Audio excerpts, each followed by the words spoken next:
Hey guys, it's Meal Before Me, and I'm back with another food review. This time we're checking out Blue Apron, and if that sounds familiar, it's because I reviewed Blue Apron back in 2022. I'll post a link to that video in the comments. But the company made some changes since then that I felt deserved a second look. They've essentially rebranded, and two things they emphasize heavily in their new ads is their ready-made and ready-to-bake meals, and the fact that they no longer require a subscription. That alone makes it worth revisiting.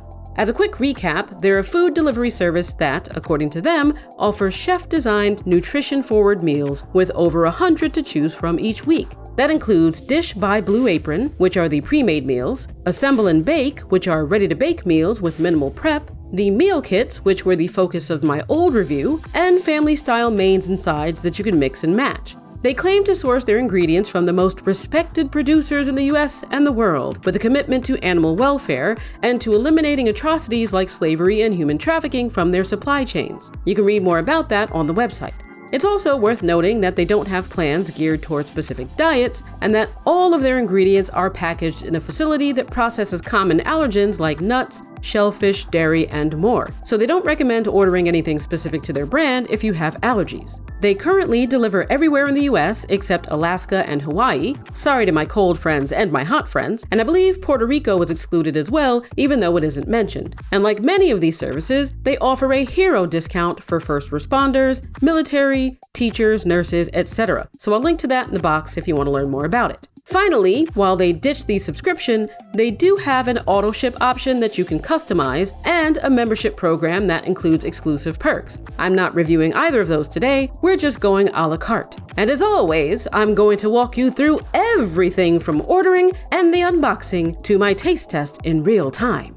To get started, I went to blueapron.com. Since I reviewed them before, I assume I still have an account, but for the sake of the review, I'm approaching this like a new customer. Services like this usually have a promo right on the homepage, but in this case, I didn't see one until I scrolled down. It was for $25 off your first 2 orders using the code WELCOME25. Since they don't give you a way to click on it, I assume they'll apply it automatically once they confirm you're new, so we'll see what happens. For now, I scrolled back up and clicked Shop. Now for the fun part, picking the meals! And I bet you're as surprised as I am that we got to that part so soon. Most of these companies force you to set preferences first that you can filter out afterwards anyway, and the worst ones ask for personal details or payment information before you've even had a chance to see what they've got. So huge kudos to Blue Apron for this highly welcomed improvement. It does ask for your zip code though, so I entered that, and the earliest delivery date available was Tuesday, March 24th. You can click the date to change the delivery, and as you can see, I have the entire week to choose from. I want to get this review done as quickly as possible though, so I'm sticking to the 24th, but you can also click the link at the bottom if you want to browse dates for a different week instead. Since I'm skipping the meal kits this time, I clicked on Dish by Blue Apron to jump straight to their pre-made options. And since there's no subscription, there's no limit to how many you can get. There were 24 meals to choose from, which I believe is a step up. Most of the companies established on meal kits treat their pre-made options like an afterthought, so you're lucky if they have more than 5.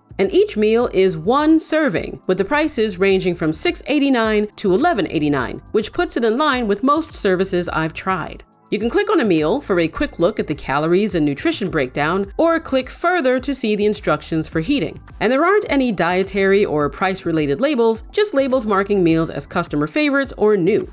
For Assemble and Bake, there were 13 options, and most of them were sold out, which means it's probably best to order as early as possible. There was only one labeled Easy Prep and Cleanup, which makes me wonder if the other ones aren't, and the price per serving here ranged from $9.89 to $12.49, which is still average for these services, but a bit higher per serving than the pre-made. This is where I encountered my first problem. When you click on a meal, it asks how many servings you want, 2 servings or 4, which means you can't choose one. To verify that, I tried to add the meal without choosing 2 or 4, and it wouldn't allow it. Even if you click Add to Cart while hovering over a meal, it still brings up the window asking you to choose 2 or 4. I'm pretty sure all of the ready-to-bake meals I reviewed up to this point were at minimum 2 servings, so that's fine. The difference is that those meals were included in plans where I got a hefty discount off the box. So how many of these Assemble and Bake meals I'm going to try and how I feel about their value will depend on what kind of discount I get here, and more importantly, how much food they contain compared to the pre-made. Either way, I didn't want my choices limited by meals being out of stock, so I jumped ahead to the next week, which still had 3 options sold out. and to the week after that, which also had 3 options sold out. I couldn't order any farther ahead than that, so I picked whichever week seemed like it had more assemble and bake options I'd actually like.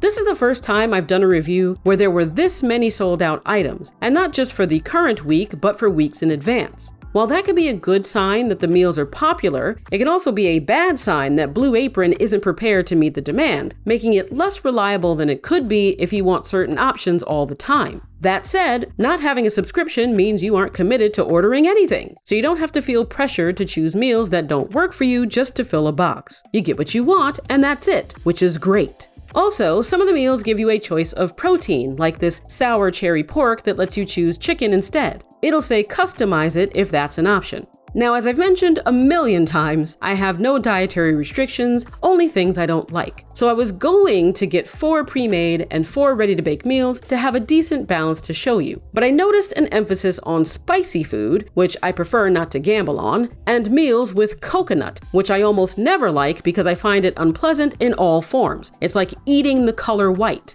Ultimately, the assemble and bake options for all 3 weeks available weren't ideal, especially considering I'd be paying around $20 for each one. So I opted to order more pre-made meals, and I liked the choices for the current week best, so I started there. After a slap fight with my bank account, I finally settled on the soy glazed salmon, which was sold out after adding it to my cart, and the smoky maple pork chops, which had to be swapped for chicken because the chops were sold out. And this may sound like a nitpick, but while I like the site's clean design, I don't like the fact that when you add something to your cart, the only indication of that is a number in the upper left corner of the item. That's not visually intuitive since counters are usually on the right, but it's also not functionally intuitive because here's a question: how do you remove something from the cart after you've added it? Typically, an add to cart button will convert to a counter with a plus or minus you can use to quickly add more of an item or take it away.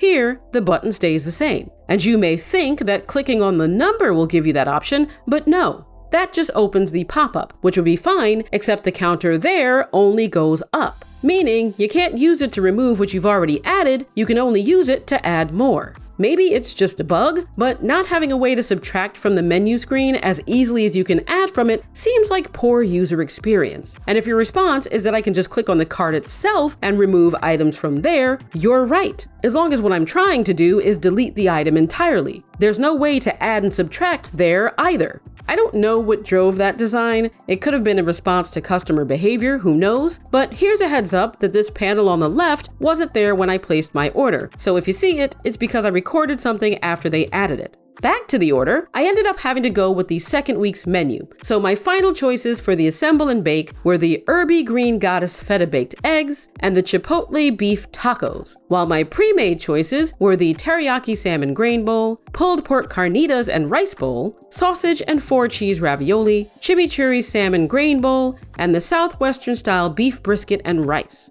The subtotal was $101.61 plus $9.99 for shipping, which is free if you have Blue Apron Plus. So the grand total so far is $111.60. That's for 9 servings or 9 meals overall, and quite a bit more than I typically spend on these reviews. But no worries, there's a twist.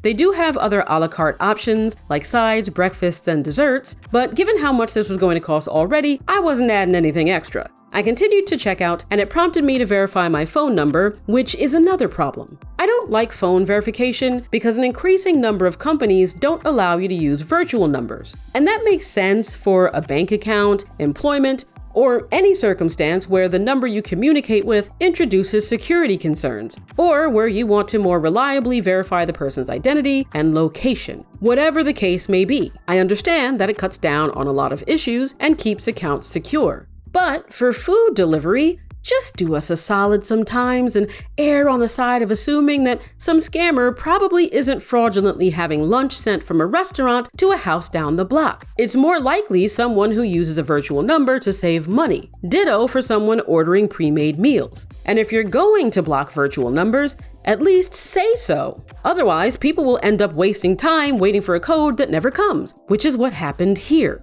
I entered my virtual number and it did nothing. So I entered a mobile number, immediately received a code, and upon entering it, it logged me into my account. but I'm not sure how it knew it was my account because the number I entered wasn't tied to it. The one in my account was the virtual number that didn't work, and they automatically replaced that with the mobile one. I assume it connected to my account behind the scenes as soon as I entered the original number, even though it wouldn't let me use it, and when I tried to switch it back, only then did I get an error saying it wasn't supported. They don't have an option for verification through email or landline either, so here's your heads up that if you don't have an actual cell phone plan with a mobile carrier, you can't use Blue Apron anymore, even though you could before. I know some people don't see the big deal with requiring phone verification, but it's another example of how inaccessible everyday life is becoming for some people due solely to an increased reliance on certain technology. And phone verification specifically is a pain because it requires you to possess a physical object you can easily lose or break. If everything important in your life requires you to receive a code on something you suddenly don't have, needless to say, it can be catastrophic. But stepping down from my soapbox, logging me in meant that I couldn't see the full list of which payment methods they accept because it automatically selected the last one I used. So you'll have to see that for yourself.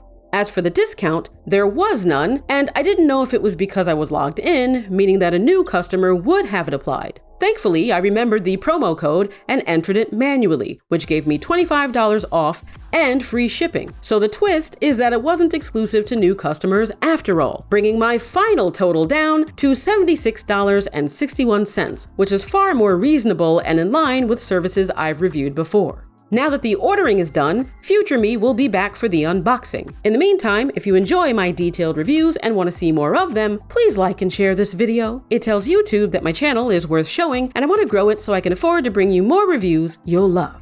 So the box arrived as expected, but I couldn't tell you who delivered it because Blue Apron doesn't say which carriers they use and the tracking is integrated into their site. I did receive a text message when it was shipped, however, and another confirming it was delivered, so you'll know when it's there. The box was in good condition and sealed tight, measuring 18 inches long, 14.5 inches tall, and 14 inches wide, and it said it weighed 15 pounds, which might have been a couple of pounds short. It was lined with Climacell, which according to their website is made of a widely recyclable paper and natural starch and is certified bio-based, which I believe means it's derived in whole or in part from renewable biological resources. Inside that was a foil-like insulated bag. The contents were separated by cardboard dividers, and on top were the trays and some of the ingredients for the assemble and bake. I removed the trays before taking the first picture, so I'll show them in a bit. Underneath that was a can of beans and a pack of Vortec ice, which the company says is made of a drain and septic safe, eco-friendly gel.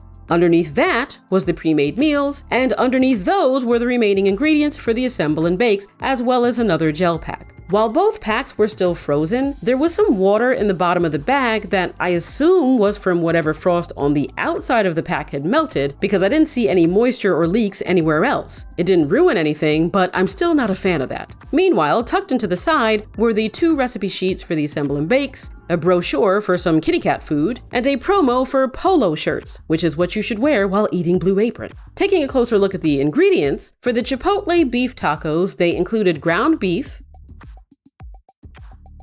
fire-grilled corn, 4 flour tortillas, sliced pickle jalapeno peppers, cilantro, grape tomatoes, a shredded cheddar and Monterey Jack cheese blend, sour cream, chipotle chili paste, tomato paste from a brand you can get at the store, and some light brown sugar, which was still dry and separated instead of fused into a sweet brick. For the green goddess and feta baked eggs, they included 2 pasture-raised eggs,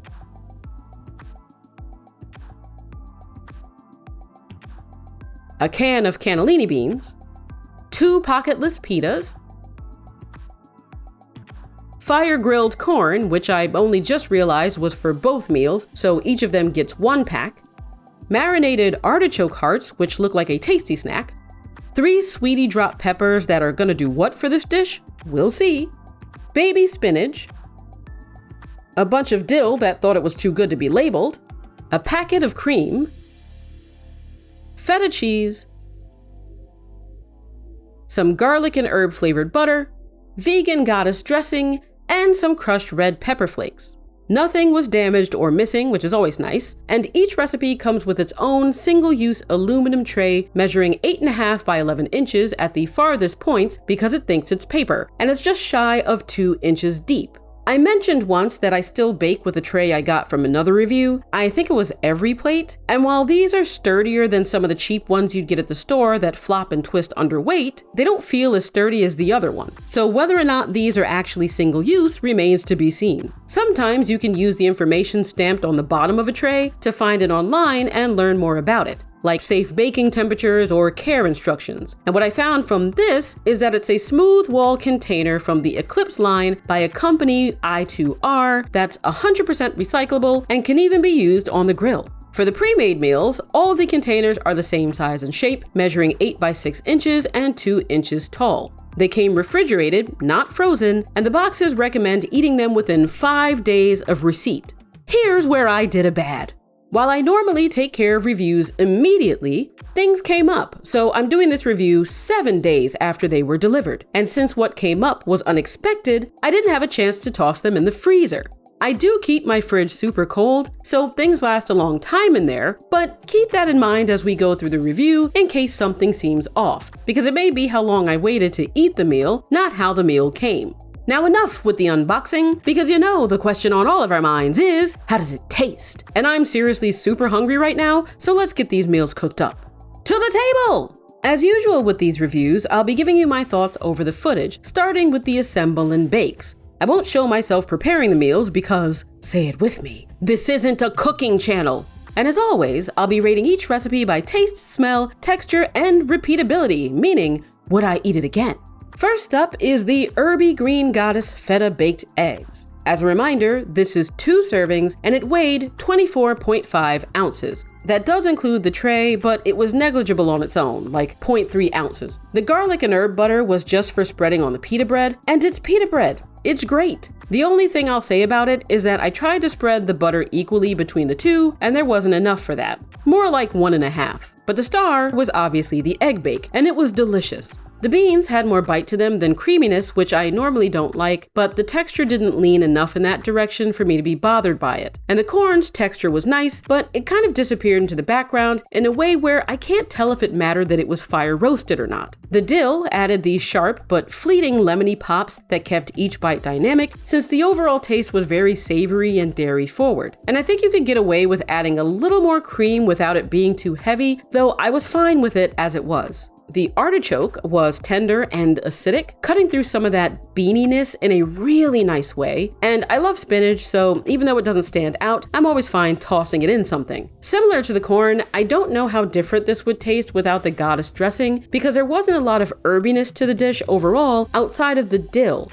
I just feel like something would be missing though, that you couldn't quite place if you excluded it. For the cheese, the feta was super salty and sharp in a good way, adding another dimension. Same for the tiny peppers, which weren't hot. They're naturally fruity, sweet, and kind of tangy, and these tasted like they were pickled. They were actually so yummy that I want to grow my own, but there weren't enough of them to make a huge impact on the entire dish. It was more about how flavorful they were on their own, like the occasional special treat for your mouth. As for whiff, the meal smells strongly of artichoke and a little egg, not in a farty sulfuric way, but in a robust acidic way with a hint of sweetness to it, like smelling balsamic vinaigrette, and I enjoyed that about it. Speaking of eggs, it's said to let them bake for 5 to 7 minutes, or until the whites were set and the yolk reached the desired doneness. At 7 minutes, nothing was set, so I ended up leaving it in for another 5 minutes to get it where I want. But I did have the tray more towards the front of the oven so I could see it, so it probably would have set faster if it were pushed all the way back. In case you didn't know, my rule with these reviews is to follow the directions as is, because a part of what I'm reviewing is the recipe itself. So while I do what they say, you will obviously make any adjustments you need to for yourself.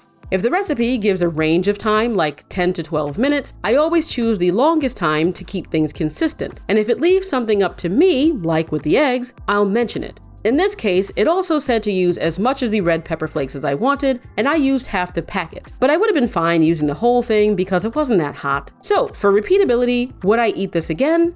Yes. I ate about half of one serving, and that plus half a pita was enough for me, so it's definitely filling, and the flavors are really well balanced with everything complementing each other nicely. Even if you don't like eggs, I think you could make this and enjoy it. So I was into this one. Love it, no notes. Next is the Chipotle beef tacos, and this weighed 11.86 ounces, not counting the tortillas. Since it was meant to be 2 servings spread over 4 of them, 2 of them is 1 serving, but I'm showing 3 since that's what my tray holds. The 4th one with the rest of the filling was over on the side. Surprising no one, I really like this one as well, and I want to say right out of the gate that I think both of these recipes embody the concept of no fuss, no muss, just assemble and bake. Because one of the gripes I think I had with the oven-ready meals from Home Chef or whichever company was that the appeal of oven-ready meals is not having to do extra stuff outside of the oven. Otherwise, it's just a meal kit. And if you say it's a one-pan recipe, you shouldn't require cooking in another pan on the stove. These meals delivered on their promise. You just dump everything in and bake it. And while the egg dish required some foil and adding the eggs partway through, the tacos didn't even need that. So I was very pleased with how tasty this was for how simple it was, with very few ingredients, making it a breeze for you to replicate. If I remember, I'll include a shot of what it looked like in the tray before I assemble the tacos. The ground beef was well browned with a hint of Maillard and a nice chew, and the tomatoes were tender and a bit sweet without the texture of the skin standing out.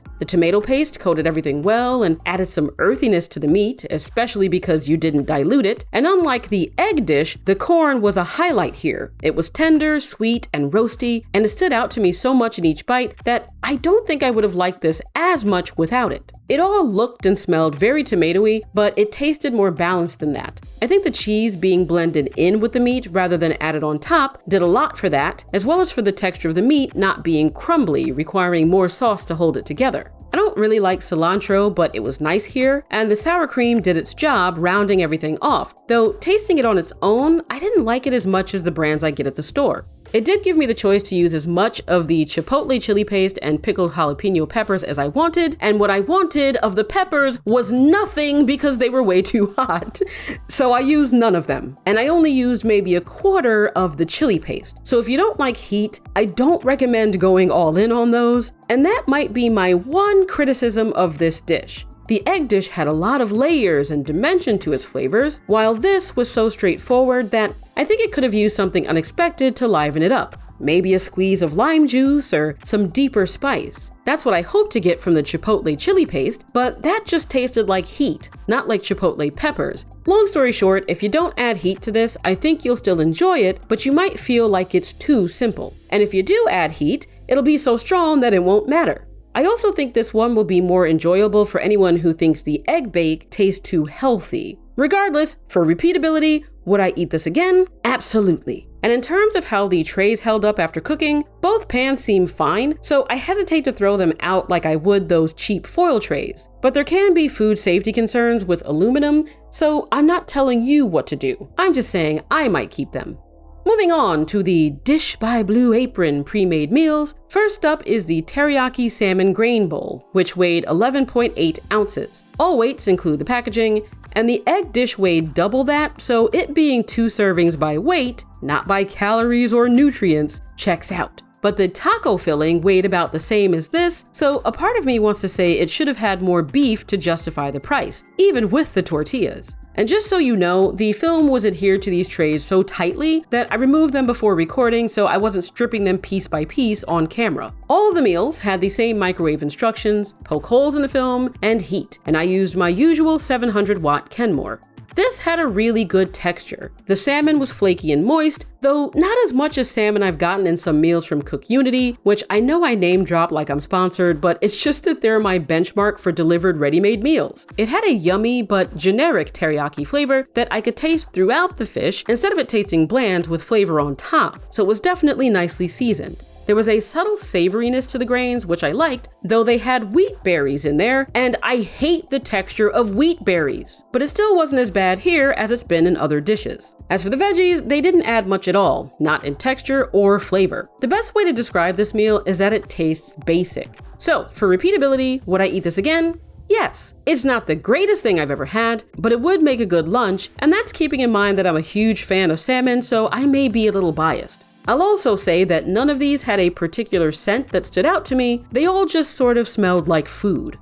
Next was the sausage and 4-cheese ravioli, which weighed 10.7 ounces, and this was delicious. There were about 6 or 7 ravioli, and the shell was kind of thin so you could see the cheese inside. The filling was creamy and very salty and sharp. I could taste the ricotta and Asiago, and a bit of the cheddar and Romano. The shells were a little bit too tender for me, so they didn't have as much chew as I'd like, but I think that was mainly because they were so thin. The sausage was very flavorful, not spicy, just full of spices. And there's a tiny bit of heat you feel right at the back of your throat, but it's barely anything. I love the peppers and onions, but the peppers were right on the edge of tender where I think if you went any further, they'd be mushy. They still tasted great, and the cheese on top was melty and blended well. I really liked this one, and it was filling thanks to the pasta, so for repeatability, would I eat this again? Yes. It was actually my favorite out of the bunch. Next was the Chimichurri Salmon Grain Bowl, which weighed 11.1 ounces. I'm a fan of chimichurri, and while this was flavorful, the flavor profile overall didn't stray very far from how this would likely taste if it were just baked with salt and high-quality olive oil. The herbs didn't come through at all, and I was surprised to see that there were jalapenos and lime. Most of the flavor came from the salmon being seasoned well, so maybe a dash of red vinegar would have tipped the scale. The grains were the same texture as the first meal, and the veggies, like the asparagus, were cut so small and thin in diameter that they were again right on the border of mushy, but they blended into the flavor so well that I didn't mind it as much. The salmon here was moist, but not as much as the teriyaki, so it didn't flake off as much as it tore off in small chunks, but it was still far from dry. So, for repeatability, would I eat this again? No. There was nothing wrong with it. It was good. It was just so similar to the first one, and I liked that one more. This one was missing the zest in the description, so I'd only get it again if the teriyaki one was out.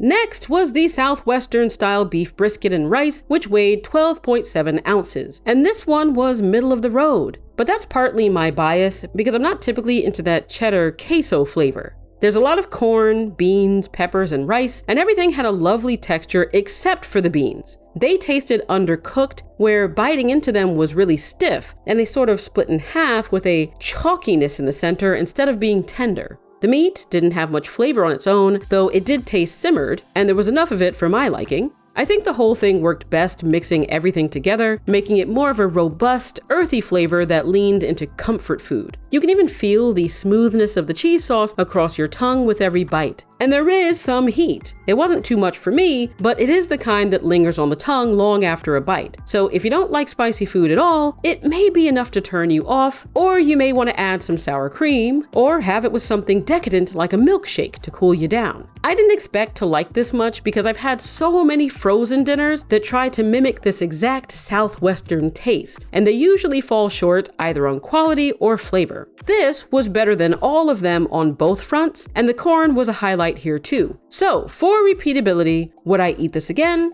Yes. Despite what I said about this not being one of my favorite tastes, it's still a hearty, clean-tasting meal that I can get behind. Last and probably least for all the wrong reasons was a pulled pork carnitas and rice bowl, which weighed 13 ounces. And I left this one for last because it was a little sus. There was something near the far end of the cheese that looked like more cheese, but also could have been a bit of mold. I can normally easily tell, but it was so small and so faint that I would have needed my magnifying glass to confirm what I was looking at. So, just to be on the safe side, I only tasted a bit of the other side. I wasn't willing to risk more than that, but I also didn't want to waste this completely. I at least wanted to get a feel for the flavors. And if it was mold, given that I waited so long to eat these, I'm not prepared to say it was there when I got it. And again, it may not have been mold. It could have just been more of the cheese with my paranoia sprinkled on top. From the little bit I did taste, this was very similar to the last one in texture and flavor, though the beans were far better cooked. The main difference is that instead of that spicy cheddar note, there was a brighter, almost lime-like note that likely came from the tomatillo sauce. And since I mixed it up for visuals, I didn't eat any more of it, and despite not being a fan of the heat in the last one, the limey tomato brightness of this one turned me off. I think you'd be a fan of this if you like Tex-Mex, but for me, the tang of the tomatillo and the Serrano pushed it into a territory I just didn't like in this combination. So even if I wasn't terrified of being slapped around by mold, repeatability for this one is no. Getting into my final thoughts, I love that Blue Apron got rid of the subscription, updated the website, and streamlined the ordering process. And without the overused tactics like charging more for so-called premium ingredients in meals that don't taste any better. I like that you just pick and go.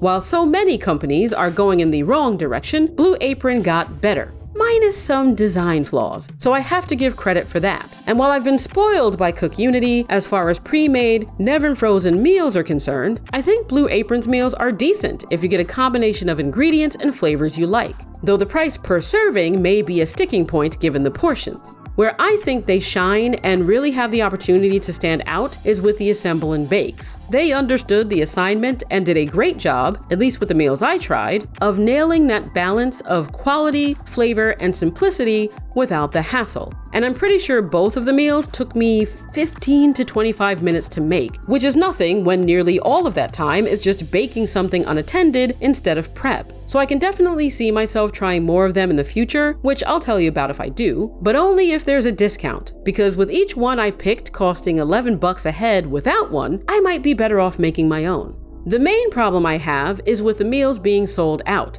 To me, that's a huge deal, especially if it happens on a regular basis, because if you can't get what you want or even try something new because it's never available, you'll eventually stop checking. So if this is a constant problem, maybe they should have a system similar to some retail sites where items you add to your cart are reserved until you check out, so they can't sell out after you already added them unless your reservation expires. Can that create a sense of urgency some customers may not like? Sure, but if you find a good balance for that reservation time based on how long it usually takes customers to decide what they want and check out, they may grow to prefer that over picking meals they're excited about only to be told 3 minutes later that all of them are gone. Either way, let me know what your experience has been with Blue Apron. A link to their site is in the box. Thanks so much for watching MBM. Like the video if you liked the video, and I'll see you snackies when I'm backies.